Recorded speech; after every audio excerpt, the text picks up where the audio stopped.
Qu'est-ce que c'est pour vous un huissier de justice aujourd'hui ? Je peux dire qu'au Kazakhstan, un huissier judiciaire, c'est plutôt une notion ou un métier plus large que l'exécution elle-même des actes judiciaires. La position d'État là-dessus, c'est pour avoir même attitude envers l'exécution et envers les débiteurs. Donc notre métier, ce que je vois moi-même, je me vois non seulement, je ne m'en situe pas sur l'exécution, mais je me vois aussi comme un bureau d'information, d'informer les gens sur la législation. Donc en tout cas, on est dans cette direction. Okay.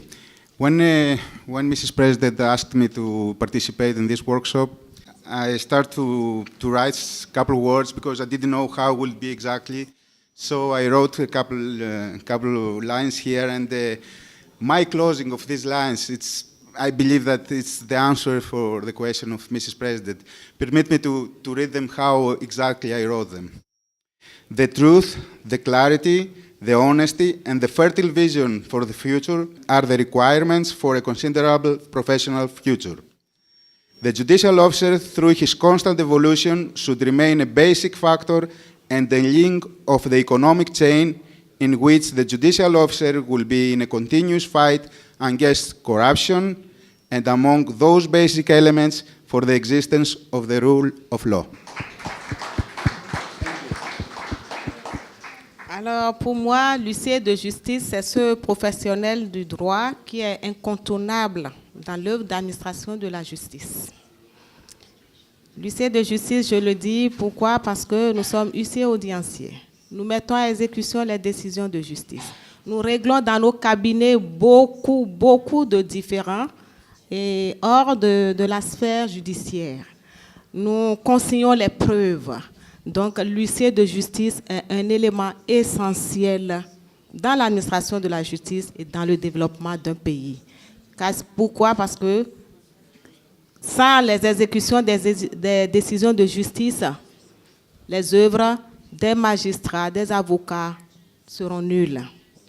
Sans les exécutions des décisions de justice, les opérateurs économiques ne seront pas rassurés. Donc, nous sommes un maillon essentiel dans l'administration de la justice et dans le développement d'un pays. Merci. I could talk about our future half an hour, but I will try to say only a few words. We didn't talk about mediation. Mediation is an important thing, and you only can mediate between creditor and debtor if you knock at debtor's door. That was my introduction. Mediation is a very important part for our daily work in Germany. Mediation is between creditor and debtor is very important for us to be successful in this way in the enforcement.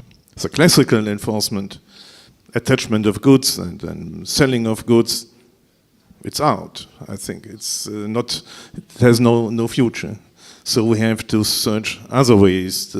I think we have a good base in the guidelines of the CEPESH working group.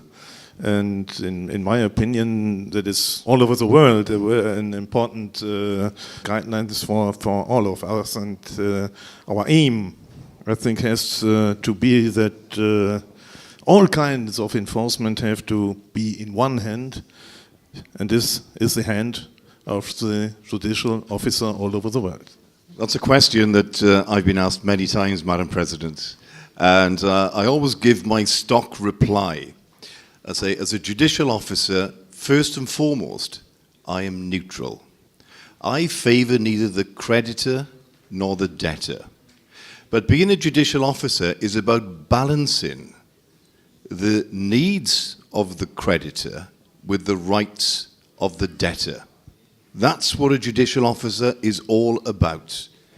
In other words, if a creditor asks us to do something to a vulnerable debtor who perhaps has mental health issues, who's on the verge of suicide, we have to say, no, I'm not going to do that. So we are balancing the rights of the debtor with the needs of the creditor. For me, that's what a judicial officer is all about. Moi, on m'a jamais posé la question, j'ai pas de réponse toute faite. Tout ce que je sais, c'est qu'il est très important de se poser la question, de savoir les principes directeurs, disait le confrère allemand, le corpus de ce que l'on est, pour savoir comment on va s'adapter. Et donc, je pense que, vu la période de grande mutation, il faut vraiment qu'on fasse cette introspection, chacun pour soi et ensemble, parce que nous sommes dans chaque pays des professions organisées en ordre. Moi, je me considère, mon corpus à moi, pourquoi je fais ce métier, c'est pour être un tiers de confiance. Il a dit neutre, mon voisin, c'est la même chose. Vraiment, être au-dessus des partis, on dit en France. Et puis, pour apporter des solutions aux créanciers, aux débiteurs, des solutions avec de la valeur ajoutée, parce que s'il n'y a pas de valeur ajoutée, il n'y a pas d'activité économique, il n'y a pas de pérennité de l'activité économique, et c'est quand même important. Et donc de la valeur ajoutée juridique et humaine.